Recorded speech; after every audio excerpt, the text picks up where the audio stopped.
እግዚአብሔር ኃጢአትን እኮ አያልፈው። የተወለደ እኮ ኢየሱስን አይቶ እንጂ አያልፍም። ሰዶምን እኮ ድራሿ እኮ የጠፋው እኮ መሃል ማን ይግባ? ደካማው አብርሃም ገባ ሊያማልድ። አብርሃም አይቀሰፍ። ኢየሱስ እሱ ሞቶ እኮ ነው የተረፍነው። በቃ ምንም የለም በሙሉ ይጠፋሉ ሲለው እኔ ልሙትና ይትረፈዋል። አብርሃም አማለደ፣ አቃተው። 10 ድረስ ነው የምችለው አለ። የለም ማለት ነው ብሎ አብርሃም ወደ ቤቱ ነው የሚሄደው። ኢየሱስ ወደ ቤቱ አይሄድም። ለእኔ ሞቶ ጨርሶ ነው የሚመለሰው። ቻሌንጃችን ነው ሰው ነን። ወንጌል እንደተሸቀጠበት አይቀርም። ከባድ ውድቀት በህይወት ላይ ወሰነ ያለመቻል ውድቀት። ሎጥ አብርሃም ወንድም ነው አይደል? ወንድም ማለት የሥጋ ወንድሙ አይደለም፣ ያጎት ልጅ ነገር ናቸው። ግን ወንድሜ ሎጥ አለው። ማይ ብራዘር ይላልና አብረው ወጡ። ትዝ ይላችኋል። እግዚአብሔር አብርሃምን ውጣ ሲለው ፈርቶ ይዞት ወጣ። ሰውየው በይዞ ተከትሎ ይወጣ ነው። ጌታ አብርሃም ሊወጣ ሲል ሎጥ እንዴት እንዴ አለው። የት አለው። እንደው አንድ እግዚአብሔር ነኝ የሚል አምላክ ይገርማል ተገለጠልኝ አለው። እግዚአብሔር የሚባል ተገልጦ አያውቅም። የመጀመሪያ ነው ሲገለጥ። የአብርሃም ብሎ ነው እግዚአብሔር ራሱ የጀመረው አይደል? እግዚአብሔር ራሱ ሲጠራ እኮ የአብርሃም ይስሐቅ ያዕቆብ ነው። ከአብርሃም በፊት የእንትና ተብሏል አይታወቅም። እግዚአብሔር ተገለጠልኝ። ማን ነው እግዚአብሔር? ዝም ብሎ ተገለጠልኝ በጣዖት አምልኮ ውስጥ እያለሁ እና ውጣ አለኝ። ወዴት ውጣ አለ? እንደው ዝም ብሎ ወደ ማሳይ ውጣ አለኝ። አመንከው? አዎ ሪል ነው አይቼዋለሁ። ደግሞ ያወራል እና ሲናገረኝ ደግሞ ውጣ ውጣ የሚል ነገር ነው። ታዲያ አይ መውጣቴ ነው ግን ከብቻዬ ከመውጣ እንደምታውቀው ነው። እኛ ዘላኖች ነን። አዎ ከብት እያረባን የምንዞር ሰዎች ነን። በየመንገዱ ጠላት አያጣንም። አዎ እንግዲህ በአባቴ በኩል በእናቴ በኩል ጠላት ሊኖር ይችላል። የሆነ ጠላት መንገድ ላይ አግኝቶ እንዳያጠቃኝ አብረኝ ትወጣለህ? እሺ። የድሮ ሰው ጥሩ፣ የዘንድሮ ሰው ረጅም ሸኝቶ ነው የሚመለሰው። አካሄዳለሁ ይላል። ይሄኛውስ እሺ እንውጣ አለና እድሜውን፣ ህይወቱን፣ ስሙን፣ ታሪኩን አብርሃም ላይ ለጥፎ ወጣ። እግዚአብሔር አብርሃምንና ሎጥን ያጣላቸው አይደል? እዚህ በጣም ደጋግሜ ተናግሬያለሁ። ሁለቱም ባርኮ ነው የለያቸው አይደል? አጠገባቸው ሰው ተባርኮ ቢለይ ጥሩ አይደለም? በእውነት ነው የምላቸው። እናንተ አብርሃም ሁኑና ግን ሎጥ አሁን ካጠገባቸው ወድቆ ቢለያቸው የኔ አምላክ ነው የምትሉት? ባርኮት ይሂድ። በዛ ይላል አይደል? ከብታቸው በዛ፣ አህዮቻቸው በዙ። ምን ያርጓቸው? መጽሐፍ ሲነገር ምድር አልበቃቻቸውም ይላል። ምን ማለት ነው ምድር አልበቃቻቸውም? ራሱ ድሮ አይ በቃ እግዚአብሔር ዝም ብሎ ነው የሚባርከው። ሰውም የለም የሚካፈል የሚሰርቅ የለም። ዝም ብሎ እንዲህ ሳይሆን መጨረሻ የለውም። ከብት በከብት አገሩን ሁሉ። ከዛ መጽሐፍ ሲነገር ሎጥና አብርሃም ተጣሉ አይደለም የሚለው፣ እረኞቻቸው ተጣሉ ይላል። እረኞቻቸው ሲጣሉ መጡና የአብርሃም እረኞች ከሰሱ። የሎጥ እረኞች እንትኑን አስቸገሩን፣ ምንጩን፣ ውሃውን ምናምን ሲሉ አብርሃም ሎጥን ጠራውና እንግዲህ እግዚአብሔር ባርኮናል አለው። ሁለታችንም አሁን ሰራዊት ሆነናል። አሁን ምረጥ። አንተ በዚህ በኩል የምትሄድ ከሆነ እኔ በዚህ በኩል ሄዳለሁ። አንተ በዚህ የምትሄድ ከሆነ እኔ በዚህ ሄዳለሁ። ምርጫውን ላንተ ልስጥ። አምነኸኝ ነው የወጣኸው። እግዚአብሔር ኪዳን ያደረገው ከኔ ጋር ነው። እግዚአብሔርን የማውቀው እኔ ነኝ። እግዚአብሔር የተናገረኝ እኔን ነው። አምነኸኝ ነው የወጣኸው። ከኔ ጋር ወጥተህ ግን የኔ አምላክ አልጣለህም፣ ባረከ። አዎ እንለያይ ሲለው ሎጥ ቆመ እና በጣም አማትሮ ሲያይ አይደለም ይለው እንደ እግዚአብሔር ገነት ይልና በግብፅ አምሳልም የተሰራችውን የሶዶምን ምድር ተመለከታት ይላል። እንደዚያ የተቃል ዲሴው ለነዚህ ሁሉ ከብቶች ምግብ እዛ ይኖራል አለና እንደዚህ ዞር ሲል ምድረ በዳ ነው። አብርሃምን አየው። ወደ ፈለግከው ነው ያልከኝ አለው።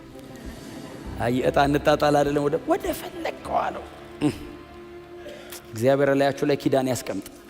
አብርሃም ይኸውልህ ምድረ በዳ ቢገባ ምንጭ እጁ ላይ እንዳለ ያውቃል። መሬት ላይ አይደለም። የትም ይገባ አብርሃም ያለመዋል። በእውነት እግዚአብሔር ከእናንተ ጋር ይሁን። የትም ግቡ። እግዚአብሔር ይባርካችሁ። አብርሃም ሂኖስ አውቆታል። በቃ እግዚአብሔርን በጣም ብዙ አላወቀውም። በጣም እኮ አልተገናኙም። ግን አንዴን ያገኘው ምን አይነት እንደሆነ ግን ገባው። ገና ህዝብ የሚያደርገኝ አምላክ ለመሬት ለድንጋይ አላማውም ሂዳለሁ። ሎጥ መረጠና ሄደ። ተለያዩ። የአብርሃም ታሪክ ቀጠለ። ሎጥ በሰዶም ገባ። ልጆቹን ይዞ ገባ። መጽሐፍ ሲናገር ምዕራፍ 14 ላይ አይደል የሰዶም ህዝቦች እጅግ ክፉዎችና ኃጢአተኞች ነበሩ ይላል። በጣም ክፎች ኃጢአተኞችም ነበሩ ይላል። ሎጥም ሜዳማውን ምድር መረጠ ይልና በሰዶም ከተሞች ድንኳኑን እየነቀለ ኖረ ይላል። ታውቃለህ? አላስቀምጣሉት። እዚህ ጋር ይተክላል ይነቅላል፣ እዛ ጋር ይተክላል ይነቅላል፣ እዛ ጋር ይተክላል። ወዴት ሂድ? በዚህ ጊዜ ጦርነት ተነሳ ይላል። ሌሎች 5 ነገስታት መጥተው ሰዶም ያለበትን አካባቢ ለመውጋት ጦርነት ተነሳ። ጦርነት ተነሳ ብቻ አይደለም፣ ተዋጉ ይልና ሰዶምንና ገሞራን ድል አረጓቸው። በዚህ ጊዜ ሎጥን ልጆቹንና ንብረቱን ማርከው ይዘው ሄዱ። በዚህ ጊዜ ማርከው ይዘው ሲሄዱ ከምርኮኞች መሃል የተረፈ አንድ ሰው እየበረረ ወደ አብርሃም መጣ ይላል። አይገርማችሁም? ግን አብርሃም ሩቅ አይደለም ያለው፣ እያየው ነው። ታውቃለህ? በሩቅ ደግሞ አብርሃም ያለበት ከፍታ ነው። ሰዶም ባይዘው ወደ ታች ነች። በኋላ ምዕራፍ 19 ላይ እግዚአብሔርም መጥቶ ወደ ሰዶም አየ ወደ ታች ይላል። አብርሃም ቤት ሆኖ አብርሃምም ከእግዚአብሔር ጋር ቆሞ ወደ ሰዶም ተመለከተ ይላል። ወደ ታች ነው። ሮጦ መጣና ጌታዬ አብርሃም አለው። አቤት አለው።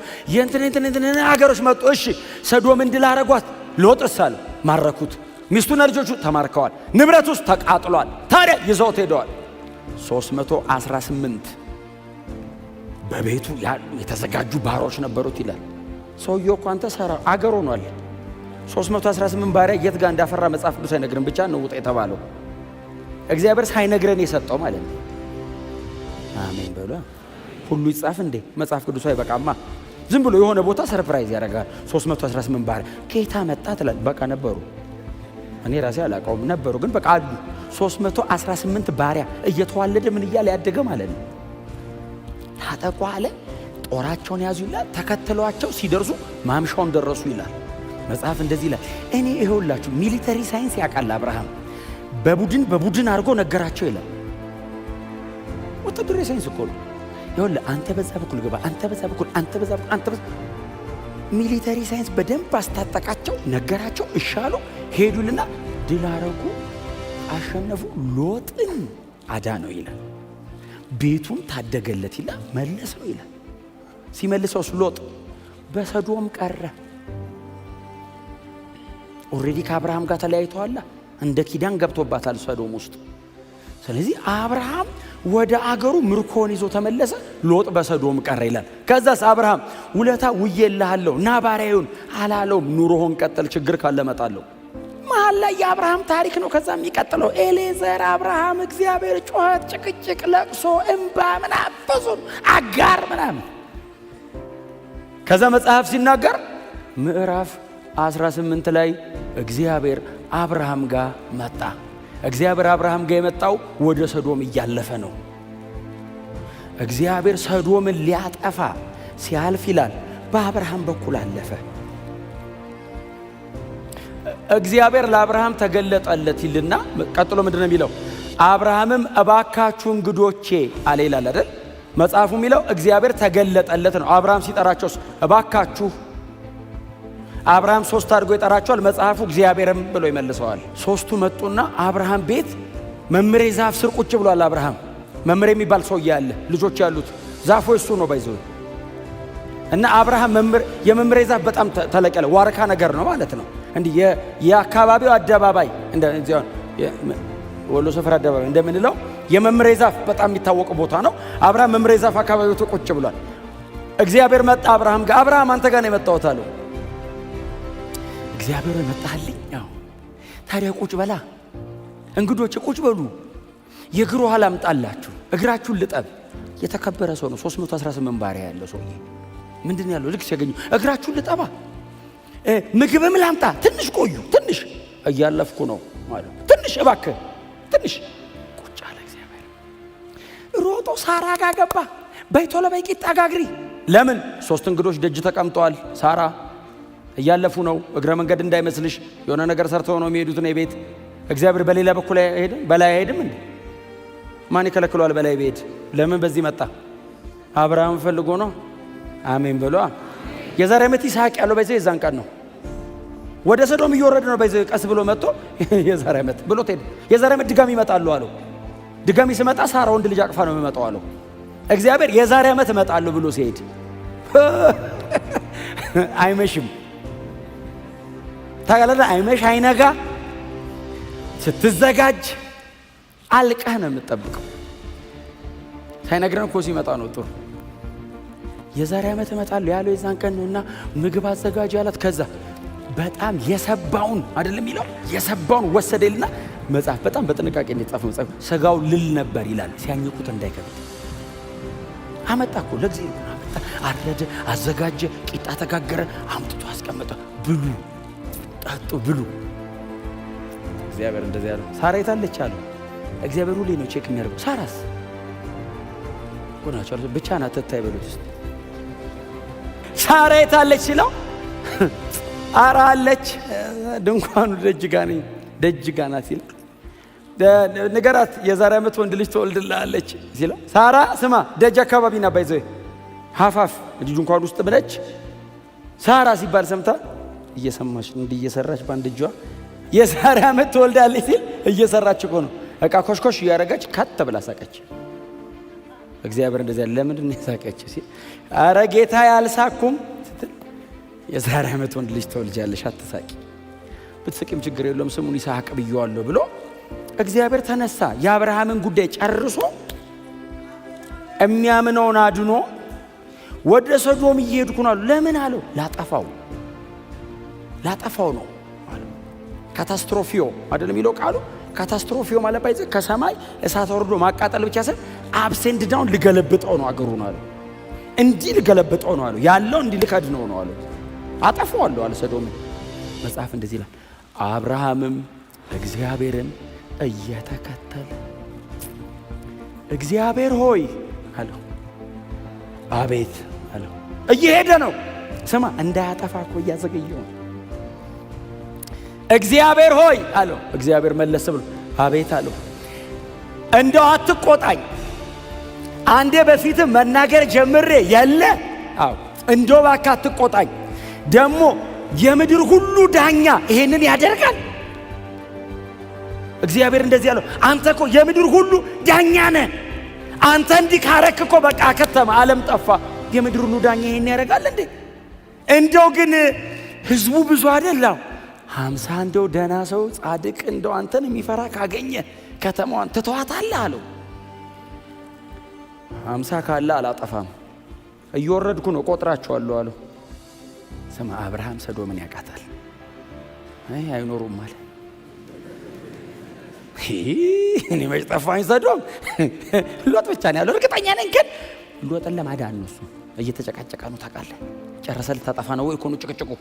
እግዚአብሔር ያለ ቅሬታ አይተው ምንም ነገር አላጠፋም 50 ካገኘው ብሎ እግዚአብሔር ጉዞ ሲጀምር አብርሃምን በእግዚአብሔር ፊት ቆመ ይላል። ታውቃለህ ፊቱ ሄዶ ቆመ። እግዚአብሔር ሆይ አለው። አቤት። አትቆጣኝ መናገር ጀምሬ የለ ይላል መሃል እንደዚህ አይነት ነገር የተናገረው ጌዲዮን ነው። አትቆጣኝ እችኛዋ ትርጠብ መሬቱ ይድረቅ።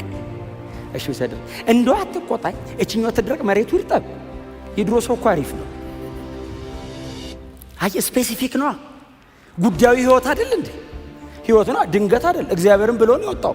አብርሃምን ታሪክ አለው ከእግዚአብሔር ጋር ከሚሰራው ውጪ ባለ ታሪክ ሊያደርጉት የሚችሉትን ነገሮች በሙሉ ጥሎ አይደል የወጣው። እግዚአብሔር ነው ታሪኬ ብሎ እኮ ነው የወጣው።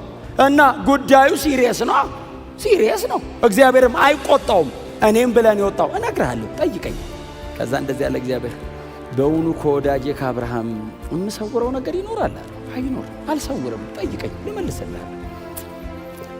5 ብታጣሳለሁ ከ50 5 ብታጣ አብርሃም ባይዘው 5 ቢጎድል ሲለው እግዚአብሔር በቁጥር 45 ካለ አለው። እግዚአብሔር ቀንሶ ነገረው። 5 ቢጎል ሲለው 45 ካሉ አላጠፋም። አንተ 10 ድረስ ወረዱ እየወሩ የለም አለው እግዚአብሔር 10 ፈረ። አብርሃም አፈረ። ከዚህ በታችማ ከወረድኩ ዝም ብለቶ ልል ነው። ጽድቁና ምህረቱ አይጣረስም። ለመማር በጣም ብዙ በር መጣልኝ፣ ረጅም መንገዳው ደግሞ ጻድቅ እኮ ነው። ለኃጢአት ደግሞ እግዚአብሔር ኃጢአትን እኮ አያልፈው። የተወለደ እኮ ኢየሱስን አይቶ እንጂ አያልፍም። ሰዶምን እኮ ድራሿ እኮ የጠፋው እኮ መሃል ማን ይግባ? ደካማው አብርሃም ገባ ሊያማልድ። አብርሃም አይቀሰፍ። ኢየሱስ እሱ ሞቶ እኮ ነው የተረፍነው። በቃ ምንም የለም በሙሉ ይጠፋሉ ሲለው እኔ ልሙትና ይትረፈዋል። አብርሃም አማለደ፣ አቃተው። 10 ድረስ ነው የምችለው አለ። የለም ማለት ነው ብሎ አብርሃም ወደ ቤቱ ነው የሚሄደው። ኢየሱስ ወደ ቤቱ አይሄድም። ለእኔ ሞቶ ጨርሶ ነው የሚመለሰው።